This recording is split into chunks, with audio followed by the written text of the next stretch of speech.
It's another Midnight Mirage classic. It's the host Blackbeard. So I can remember when I was a kid, I used to have this reoccurring dream, long story short. And the dream dealt with basically a large water serpent. And the large water serpent was trying to get me to come into the water. And as a kid, I was very terrified of this dream, didn't really understand it. But this dream had a pretty profound effect on me. It also continued because throughout the 90s, sometime in the 90s when the movie Anaconda came out with Ice Cube, I can remember being a kid and seeing that movie. And that movie and the dream, just throughout my childhood, it was always something that was, just a reoccurring thing, basically like, a large serpent, basically. And it trying to get my attention, and as a kid, I didn't know if it was trying to harm me or not. But nevertheless, it created somewhat of a fascination. And throughout my life, I always was into serpents, and, just kind of captivated by it. So what we're going to do in this tape is I introduced previously the concept of being as wise as a serpent. All right. And we know that the messenger or the Christ, Yeshua, has made this statement before. So we're going to go a little bit deeper into the esoteric meaning of being as wise as a serpent. And we're going to just go through some of the symbolism behind the serpent. Because once again, if you are an Aboriginal American, that means that you got to be very, very well versed in the serpentine sciences. All right. Or basically the supernatural sciences of the serpent. Because all the indigenous ancestors of the Americas, most of their cultures, in one way or another, were influenced by some type of spiritual or divine serpent, whether it was in the form of a dragon, sometime in the form of a serpent, and sometimes you will see in an alligator form as well. For example, a lot of my people out there that are familiar with the images, a lot of Aboriginal American pictures, you will see alligators in the background and stuff like that. So nevertheless, those are the different symbols you will see in America. The serpent symbol, the dragon symbol, and of course the alligator symbol. So we want to be very, very knowledgeable and be as wise as serpents, because basically in the esoteric literature community, the serpent is a symbol for wisdom. All right. It's a symbol for wisdom. And this is why you see the serpent show up in Genesis, to basically provide Adam and Eve an opportunity to gain some type of wisdom. And from their choices, they're going to gain either good wisdom or bad wisdom. So, hence the term, the tree of knowledge of good and evil. So today we're going to look at that symbolism of the serpent and dig deep with that. And of course, as before, I've showed you all the, statue of Heru, which is basically just a Christ archetypal, statue. But nevertheless, what do you see on his crown chakra? You see the cobra, okay? Or basically the serpent. So most Christ heroes, you can see them associated with the serpent, all right? Now, being that we are indigenous to America, our serpent is a combination of Heru and the serpent, which is known as Quetzalcoatl, because here you have what's known as the feathered serpent. All right. Because America actually is land of the plumed serpents. OK, so we're going to just look deeper into that. Basically, just get a very, very good, association with the serpent. And by the end of this tape, we'll understand a little bit better, about the serpent and, not fear the symbolism of the serpent. All right. So what I'm going to do is just read, through some Gnostic lectures and stuff like that. If you want to get some background on what I'm talking about, you can just look up some Gnostic lectures or some type of Gnostic information dealing with the Caduceus of Mercury, or dealing with the serpent in the wilderness, or dealing with the serpent in the Garden of Eden. But that's basically all you got to look up, So if you want to get some deeper information on this, then you just would go look up any form of Gnostic information dealing with the serpent in the wilderness, the bronze serpents that the Israelites had to look upon when Moses led them to heal themselves. You can look up the serpent in Genesis. That was, of course, gave Adam and Eve the opportunity to gain enlightenment. And then, of course, you can look up the serpent in Revelations, which, of course, is the grand dragon or the red dragon. And it has different implications, and it has dual forms, because one form of the serpent is very, very destructive. And one form of the serpent is healing. OK, so in Revelations, we are familiar with the destructive aspect of the serpent, which is the red dragon. So what I'm going to do is just read through some of these Gnostic lectures and this Gnostic literature, and then we will analyze this stuff as usual. So first we're going to start with the symbolism of Mercury, all right? Now, we all know in the, heavenly bodies or the celestial bodies, they have a so-called planet called Mercury, all right? And Mercury is known as the messenger of the gods, okay? So basically any type of, message that divinity wants to communicate with man, it will use the frequency of Mercury, okay? Because Mercury deals with communication, all right? It deals with communication. Let me give you an example. Let's take Donald Trump and let's take Kanye West. Both of them are Geminis, which is ruled by Mercury and communication energy. And look at how right now Kanye West is using a lot of, we can say, abrasive communication to try to either do some type of marketing and promotion for an album he got coming out. But basically what he's doing is using a risky form of communication.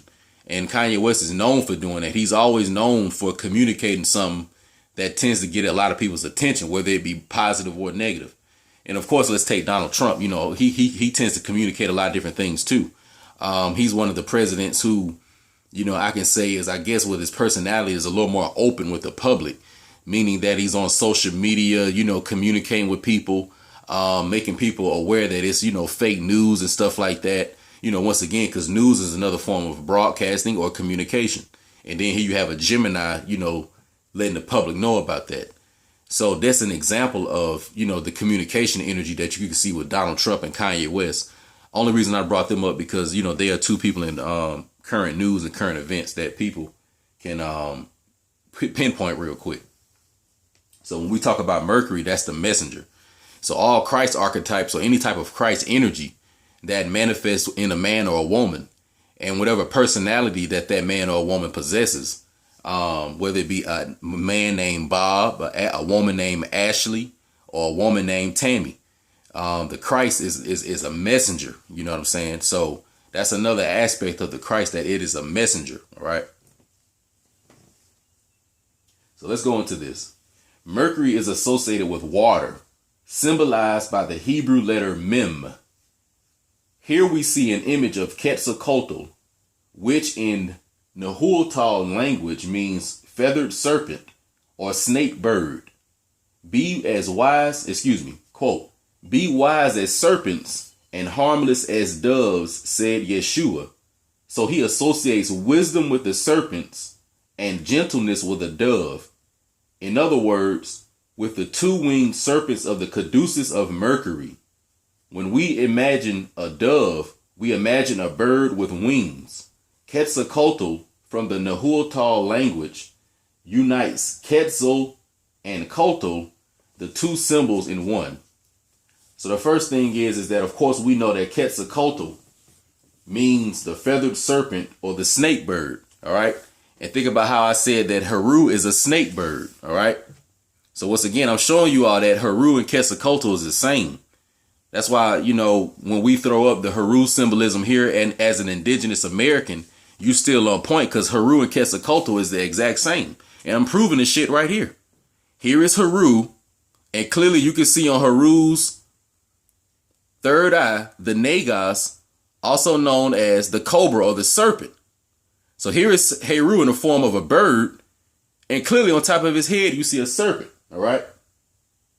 So we talk about the feathered serpent or the snake bird. This is what we're talking about. And that's ultimately what Quetzalcoatl is.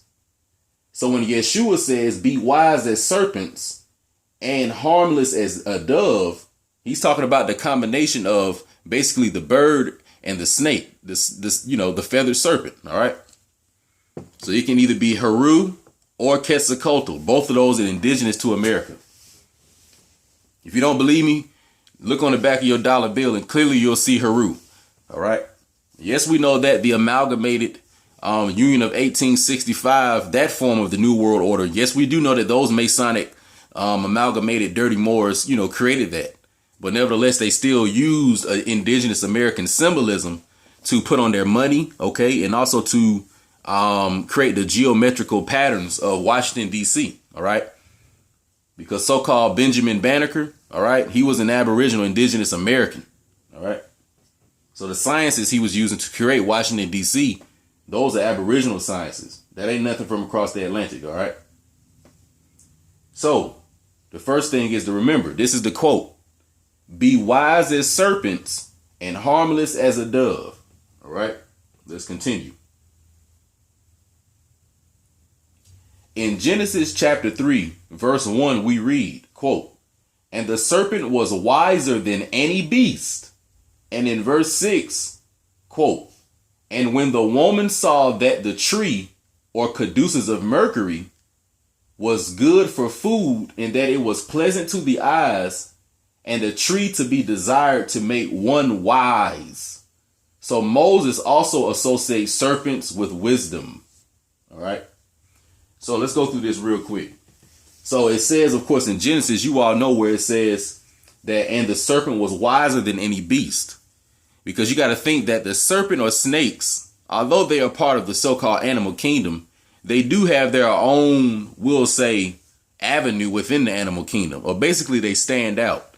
Snakes are very, very mystical type of creatures, okay? And there's a reason behind that, all right? So then it goes on to say that the woman saw that the tree was good for food. So first of all, let's go into what the tree is in the Garden of Eden, because a lot of us hear about the tree of life, the tree of knowledge of good and evil, the Kabbalah, etc. And what is the tree? Well, the tree of life is the same thing as the Caduceus of Mercury, all right? And what is the Caduceus of Mercury? That is the two serpents that you see with the wing sign on the medical staff, on hospital logos, on the side of ambulances. Whenever you see those two serpents with those wings, that is the Caduceus of Mercury, also known as the tree of knowledge of good and evil. So when we say the tree of knowledge of good and evil, yes, we're talking about, of course, a symbol as a tree, but it really is also a symbol of two serpents with wings. And those two serpents with wings represent the bird, of course, which is the feather, and then the serpent, which is also Quetzalcoatl or Heru. So clearly you can see the connection between Mercury, Heru, Quetzalcoatl, and healing.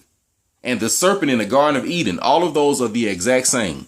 And the serpent that was in the wilderness that the Israelites had to look upon for healing. All right. So continuing. It says, all right. And then, of course, in the Hebrew, it says, "And the serpent was wiser than any beast of the field, which Yod-Havah Elohim created."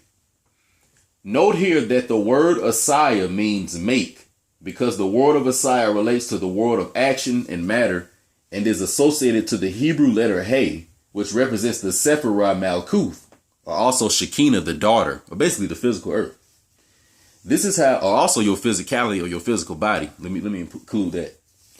This is how when one studies the mysteries of Kabbalah and alchemy, one reads the book of Genesis and the Gospels in connection with the mysteries of the 10 Sephirah of the tree of life and the two serpents of the Caduceus of Mercury, or the tree of knowledge of good and evil. So it just told you right there what the tree of knowledge of good and evil really is. Let me repeat. It says the two serpents of the Caduceus of Mercury, or tree of knowledge of good and evil. All right. So for all my people out there who are ruled by the planet Mercury, okay, that have any kind of Mercury, strong Mercury in your astrological houses or signs, then once again, one of your symbols is the tree of knowledge of good and evil, or the two serpents with the wings. Okay. So anybody with any kind of Mercury power, you know what I'm saying? Any kind of Mercury planetary power, either in your sun sign or either in your rising sign, or possibly even your moon sign. All right. Any kind of Gemini, Mercury, Virgo, let's say. And what's the other one? It's another one, but basically just a strong Mercury energy. All right. Another symbol you can associate with yourself is the tree of knowledge of good and evil, and the serpents. Okay. And of course the apple as well. So real quick, what I'm going to do is to show you all where in the physical body you could find the tree of knowledge of good and evil. Because I've said to you all before, that a lot of this stuff is internally, inside your body. A lot of it is dealing with history, and a lot of it deals with sociology. It deals with a multiplicity and a multi-dimensional level of things. So when we say the tree of knowledge of good and evil, we're talking about a multitude of things. Okay. And one of the things that we're talking about is basically how it corresponds to the physicality of the human body. And I'm about to show you a picture right now. So here we have right here a picture of a man and a woman. And within the man and the woman, we have what is known as the tree of knowledge of good and evil, or also known as Quetzalcoatl, Heru, or also known as the feathered serpent or the plumed serpent. So here we have Adam and Eve within both the man and the woman. All right, so we're going to go from the top to the bottom. At the top in the brain, you have Adam. Adam is actually just the symbol of the brain. All right. Then you have the two spinal columns. The spinal columns of the man and the woman. But you have the masculine and feminine current within the man and the woman. The masculine current, of course, is called Adam, which is in red. The feminine current is called Eve, which is in blue. So both man and woman have their own version of an Adam and Eve inside of them. OK, and then the sexual organ of the man and woman is called Eve as well. All right.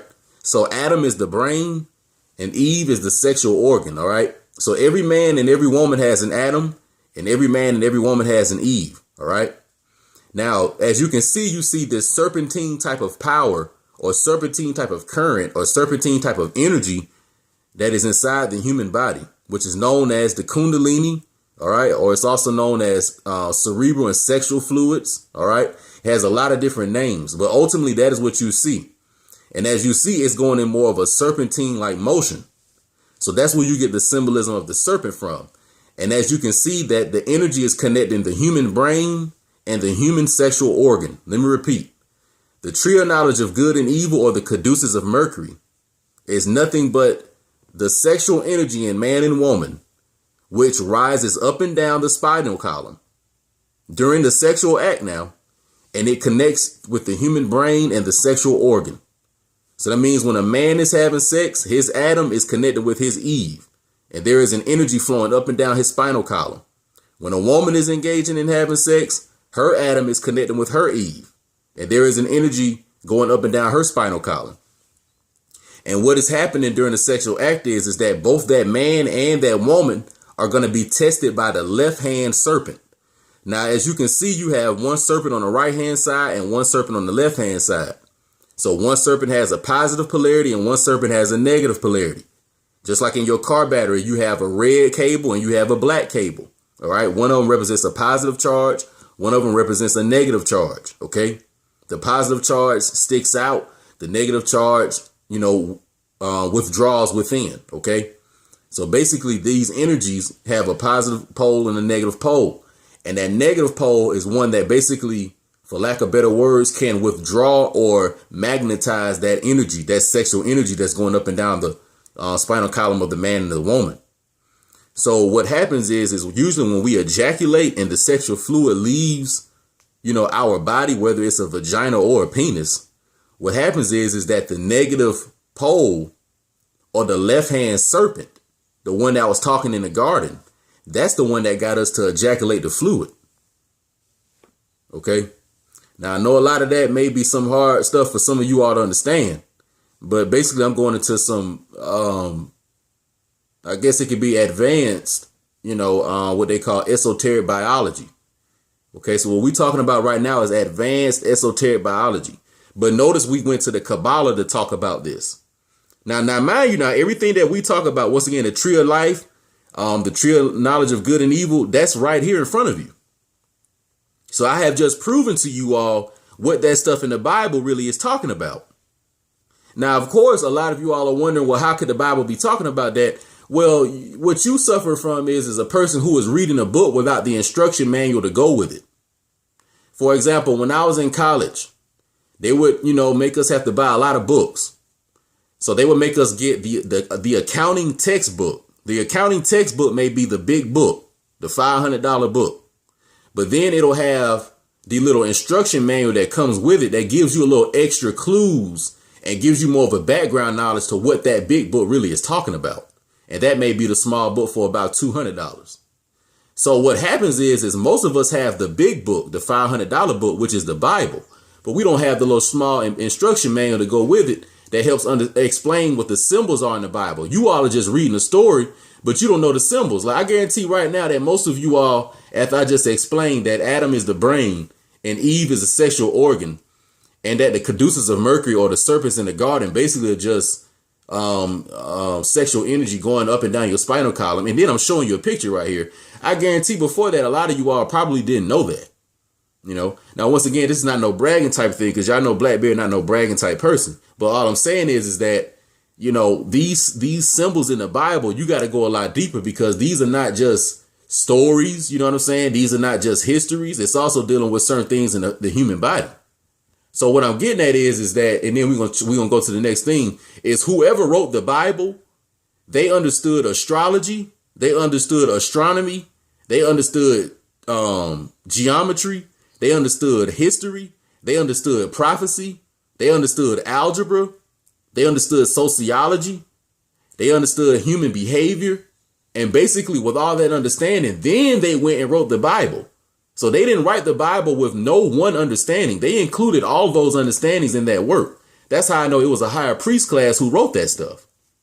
So if we're going to understand the Bible from its true sense, then we're going to have to understand the levels of study that the people who wrote it, what they were coming from. They were coming from a great degree of study. They weren't just biologists or just alchemists. Like, these people were doing all that stuff. So if we're going to get into this shit, we're going to have to do our due diligence, basically, and be as wise as serpents, and basically show ourselves proved and do our own studying. Okay? Because a lot of this stuff, when I see certain questions, Blackbeard probably going to just ignore you. And the reason why I'm ignoring you is because I probably want you to go figure out on your own. All right? So going back into the reading, here we go. The Hebrew letter Vav is spelled as a word with two Vavs, and thus denotes two serpents, which are two semi-physical, semi-ethereal nerve cords known in Sanskrit as Ida and Pingala, and in alchemy as Obd and Od. Let me repeat that. So remember, we talked about the Caduceus of Mercury. Okay, we talked about the subtle sexual fluids and the subtle cerebral fluids that are flowing up and down the spinal column during the sexual act and without the sexual act going on. So even right now it's happening to you, okay? But these two spinal columns, okay? I mean, these two snakes you see, those are symbols, okay? And they are symbols for the two semi-physical, semi-etherical nerve cords. So those are nerves. So the two serpents on the tree of knowledge of good and evil are two nerves that are in the back of the human spine. And they connect from basically your sexual organ to your brain. So the two serpents are two nerves that are coiled with around the spinal column of human beings. All right. And it says in Sanskrit, it's known as the Ida and Pingala. So sometimes you'll hear the term the Ida nerve and the Pingala nerve. That's also Shiva and Shakti. Okay. So if you've ever read in the Vedic text and you've read about Shiva and Shakti, that's who that is. Just like you have Adam and Eve. So basically, this is what it boils down to. Man and woman have their own Adam and Eve, or have their own dual nerve cords in their spinal column. But in order to properly activate your own spinal cord, you have to hook up with the opposite polarity so you can get the proper charge. So you can operate the corresponding charge on your spinal column. So for example, if you are a man, then you naturally are operating in the positive charge. So when you hook up with a woman, she helps you operate and activate the negative charge. And in a woman, you operating in a negative charge all the time. So when you hook up with a man, boom, he help you power your positive charge. So while this is simultaneously going on and y'all both are empowering each other, this is where you get the concept of the androgynous being. Because you know how in the Bible, they say that Adam and Eve was created as male, female in the image of the Most High. And remember how the Elohim said that let us create man in our image? Because the Elohim basically represent, what's a good way I can say this? The Elohim represents 7 what they call protoplasm. Okay? 7 celestial protoplasm. All right? Because you have multiplicities of worlds that humanity comes from. Let me give you an example. So the first state is we have the world of today. Then you have the ancient world. Then before you have the ancient world, you have what's known as Atlantis. Then before Atlantis, you have what's known as Lemuria and Mu. Now, during the times of Lemuria and Mu, that's also during the times of what they call Genesis. And at this point in time, these ancestors that was on the planet, for lack of a better word, they were just becoming fully physical, okay? Because they came from a world before that, which is more of an etheric world, okay? Now, what do I mean by etheric? Basically, I mean subtle matter. Because our understanding of matter, what we call physical matter, it has different levels to it. And matter has density levels. In other words, what I'm saying is there's a much less dense form of matter. And that's known as etheric or astral matter. And our ancestors came from that plane of existence. And they came from that dimension of existence. Okay? And what they started to do is for lack of a better word, materialize into this physical universe. Okay? And that's a lot what you see going on in Genesis, because there was a point in time where our ancestors was more of an androgynous type being. Now, a lot of the times they will show you all a picture of basically a body that's half man and half woman. Now, you got to get that ignorant concept out your mind, because when I say androgynous, that's not what I'm talking about. When I say androgynous, stop looking at how it looked physically. You know, we don't know that. We can't really conceive that. But what I mean by androgynous is that the pole of the masculine and the pole of the feminine that is separate today, like how you have the man and the woman, some about that was a little more connected. All right. Now, however you perceive that is on you. But I will say this. If the first thing you pictured in your mind was a body that, and half of it was a man and half of it was a woman, you really done lost your fucking mind. All right. And you need to clean that up, and you probably need to do a little bit more studying. Okay. Because that's a little more science fiction. So when we say androgynous, we don't always mean, in that sense. Sometimes the energies could be androgynous. All right. You could be looking at a holistic being that's androgynous in itself. OK, for example, even men and women today, we have certain androgynous aspects of ourselves. Doesn't have anything to do with us physically. OK, so that's what I mean by androgyny. All right. But before I move on, because I know some of y'all probably still are wondering a little bit of what I'm talking about. Just know this, that during the times of what they call in Lemuria and stuff, you have these different epochs of humanity. And before that, they had a time period which is known as Hyperborea. So you have Atlantis, which is basically a certain epoch. But when we talk about Lemuria and Mu, that's older than Atlantis. So that's a different age of humanity. That's older. And then when we talk about Hyperborea, that's older than what we talk about Mu and Lemuria. And then when we talk about the world of the protoplasm or the triple stage darkness or the world of the etheric and the world of the astral, that's even older than that. And what I'm saying is that you all as soul beings existed in all of those worlds. So you just getting confused and thinking that this physical existence is the only time you've existed. That's not the case. You were existing in the triple stage darkness in the bosom of the great mother. All right. Which is known as the sea. OK, the waters of the Akash. You remember when they talked about in Genesis, those dark waters? That's where you existed at first. The triple stage darkness. After you manifested out that, OK, your consciousness basically injected itself into a form of what's known as protoplasm. OK. More of a spiritual type of protoplasm. Once again, a lot of this, what I'm talking about, when you read Gnosticism, you'll get this understanding. But it was a form of protoplasm. All right. Then after that, you have the world of the mental. OK, so once again, your soul and your consciousness was incarnating into all these different aspects. OK, so it came from more of a spiritual realm, which is what we call in the triple stage darkness. Then it injected or incarnated itself into what we can say the mental realm. Or the carnal realm. I mean, the causal realm, rather. Not carnal, but the mental realm. OK, which is basically a form of matter, because even your mind is a form of matter. Ain't nothing spiritual about our minds. Our mind is our ego. That's the I.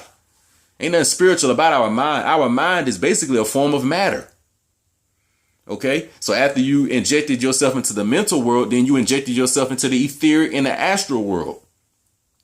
OK. And after you injected yourself into that world, then you injected yourself into a more a more dense form of matter, but it was still less dense than this physical matter. And that's the world of basically the subtle energies of what we call sexuality. Okay. And then after you magnetize yourself in that world, then you were born out of your mother's womb as a physical being. But basically what I'm saying is that your soul or your essence or whatever it is we really are, it is incarnating itself through multiple dimensions. And this physical dimension is just the third density, but you got fourth density, fifth density, sixth density, okay, and then you have seventh density. All right, so you shouldn't see yourself as just a physical being. I had to kind of take a little time on that because that's another part of being as wise as a serpent, is knowing that we are not just physical beings, okay?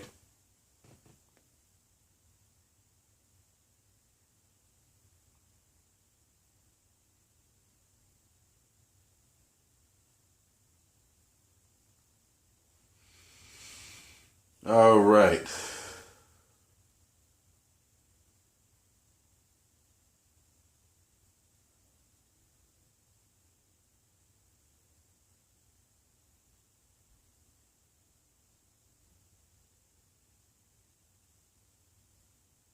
All right, listen up to this real quick.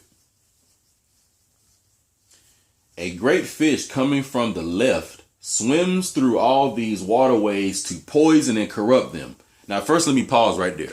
You remember how I said that when they were in the Garden of Eden, that they were tempted by the left-hand serpent? Because remember, you got two serpents. But the one you got a problem with, and the one that's going to give you the tempter, like when they talk about Satan, the tempter, that's the left-hand serpent. Okay, so when they talk about Satan, the tempter, that is the left-hand serpent. But basically, that's the one who's going to give you the problems, all right? Because you have the right-hand side of the Most High, and you have the left-hand side of the Most High, all right? Basically, two forms of energy. One of them is a creative energy. One of them is a breaking down energy. That's all it is. Ain't got nothing to do with no good and no evil, all right? But anyway, just notice how it says the left-hand side, basically. But anyway, it says a great fish coming from the left swings through all these waterways to poison and corrupt them. Its scales are as steel. From its mouth comes forth a lurid flame, and its tongue is like a sharp sword. Its object is to force its way into the sanctuary of the great ocean, to pollute and defile it, and thus extinguish light, and cause the waters to become frozen, and the great circulatory water system may cease to operate. So what happens is if this left-hand serpent tempts you, then what it does is it causes destruction. That would be like an example of when you saw Adam and Eve getting kicked out of the garden. All right. And in this example, it says that the left-hand fish, because in this sample is using the form of a fish, but it says how it's polluting and defiling the seas, and it caused the waters to become frozen. Now, didn't I say earlier that Mercury is associated with the water? Let's see what the water is. You might wonder what this great circulatory water system is. This great circulatory water system is related to our central nervous system. Let me repeat. This great circulatory water system is related to our central nervous system. We have mentioned many times in the past that the brain and the spinal medulla float in the cerebrospinal fluid. This is the water of Genesis. The other water system is the creative sexual energy that we have in our genitalia. So let us place our mind on those circulatory creative water systems in order to comprehend what the Zohar is stating. These two water systems are connected to Vav, the two serpents, Peter, Pingala, and Ida. The Zohar is making reference to Ida, or a great fish coming from the left, which is obviously the letter Vav and Nun. This left great fish is the omega that emerges from the lower waters of Yesod. All right. Continuing. The occult meaning of this mystery is expressed in the words of scripture. Now the serpent Ida was wiser than any beast of the field, which Yod Havah had made. This Ida serpent wished to accomplish his aim by first corrupting the booklets below in Yesod, or sex, and make them impure and bitter, so that flowing back to the great ocean, their fountainhead, might become polluted. This is why he first seduced Adam, the brain, and brought death into the world and entered into the heart of Adam from the left side. Remember I said it's the one on the left you got a problem with. So even my boy Gucci, when my boy Gucci said, please don't make me slap you with the left. It's a reason why, certain things shows up in our subconscious. All right.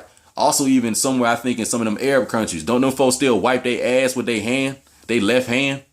And they'll get mad if you try to shake their hand with your left hand. But anyway, then it says, there is, however, another serpent or Pingala that comes from the right. These two serpents, Ida and Pingala, are they that closely attach themselves to Adam during his lifetime, as scripture saith, of all the beasts of the field that he made. All right. So as you can see, these serpents are closely associated with Adam. They his best friends, the left hand serpent and the right hand serpent. All right. The one that brings healing and the one that brings death. The alchemical meaning is the serpent was wiser than any other two standing serpents that formed the shape of the Hebrew letter Ket or Chaos, beast of Yesod, the field that Yod-Hava had made. In Hebrew, the word beast as well as Ket is written Chaos. The words Chaos, Kai, and Kayim relates to life, which is the meaning of the letter Ket, whose shape is made by two standing serpents. Thus, Cain relates to life in the higher levels of spirituality because it ends with Im, Yod, and Mem, which denotes masculine plural. Adam, the brain, is masculine, and Eve, the genitalia, is feminine. All right. So as I've said, no matter if you are a gender man or woman, your brain is masculine and your genitalia is feminine. So if you are a man, your brain is masculine and your penis is feminine. And if you are a female, your brain is masculine and your vagina is feminine. We're talking about as far as the polarities, people. So to close this up, we're gonna break it down with this. It says that when we read that the serpent was wiser than any other beast, we see the word chaos, which sounds a lot like chaos. Then we know it is referring to the life below in the sexual organs because chaos means life. The serpent that is related with procreation is Ida, or what the book of Genesis calls evil, the left-hand side of the tree. Let me repeat that. The serpent that is related with procreation is Ida, or what the book of Genesis calls evil, the left-hand side of the tree. So that means anytime you try to create anything, you will be tested by the left-hand serpent. So that means that you got any kind of innovative, imaginative ideas. You want to create you a new patent. You just came up with a new product or something you want to sell or a new service. Well, somewhere in your life, the left-hand serpent is going to test you, give you certain thoughts, give you certain emotions, kind of play with your money a little bit. That's your own left-hand serpent doing that to you, your own energy of your own left-hand serpent. All right. And then let's say you try to create a baby, then your left-hand serpent is going to test you. Let's say you're a man, your left-hand serpent going to test you. Man, you might as well go ahead and ejaculate, bro.